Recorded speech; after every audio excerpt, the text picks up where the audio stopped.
ভেনেজুয়েলায় ভয়াবহ জোড়া ভূমিকম্পের পেরিয়েছে ১০ দিন। প্রতিদিনই ধ্বংসস্তূপের নিচ থেকে মিলছে মরদেহ। সময়ের সঙ্গে সঙ্গে অনেকটাই কমে গেছে কাউকে জীবিত উদ্ধারের আশা। তবে এখনও ধসে পড়া ভবনের আশেপাশে কেউ অপেক্ষা করছেন সন্তানের জন্য, কেউ আবার মা বাবার জন্য। তারা কেউ জানেন না প্রিয় মানুষটি জীবিত আছেন কিনা, তবু চালিয়ে যাচ্ছে উদ্ধার অভিযান। ধ্বংসস্তূপের নিচে আমার ৩টি সন্তান আর তাদের মা রয়েছে।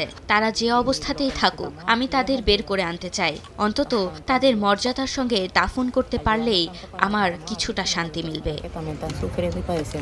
বিশ্বের বিভিন্ন দেশ থেকে এরই মধ্যে যোগ দিয়েছে উদ্ধারকারী দল। যুক্তরাজ্য, Brazil, Ecuador, Chile, El Salvador, পেরুসহ অনেক দেশের উদ্ধারকর্মীরা দিনরাত এক করে খুঁজছেন জীবনের চিহ্ন।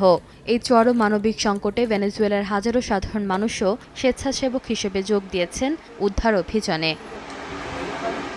শব্দ শনাক্তকারী যন্ত্র, ড্রোন, বিশেষ ক্যামেরা আর প্রশিক্ষিত কুকুর নিয়ে চলছে অনুসন্ধান। অনেক সময় উদ্ধারকারী দল দেয়াল ভেঙে সুড়ঙ্গ তৈরি করে ঘণ্টার পর ঘণ্টা কাজ করে যাচ্ছে শুধুমাত্র একটি প্রাণ বাঁচানোর আশায়। আমরা সবার কাছে সাহায্যের আবেদন জানাচ্ছি। আমাদের অনেক অনেক সাহায্য দরকার। এখনো অসংখ্য মানুষ ধ্বংসস্তূপের নিচে আটকে আছেন। কেউ জীবিত, কেউ হয়তো আর নেই। অনেক পরিবার শুধু তাদের স্বজনদের মরদেহটুকু ফিরে পেতে অপেক্ষা করছে। আমরা সবাই নিজেদের সামর্থ্য অনুযায়ী একে অপরকে সাহায্য করছি। এদিকে আহত মানুষের চাপে বিপর্যস্ত ভূমিকম্পে ক্ষতিগ্রস্ত হাসপাতালগুলো। চিকিৎসক, ওষুধ আর জরুরি সরঞ্জামের সংকট চরম আকার ধারণ করেছে।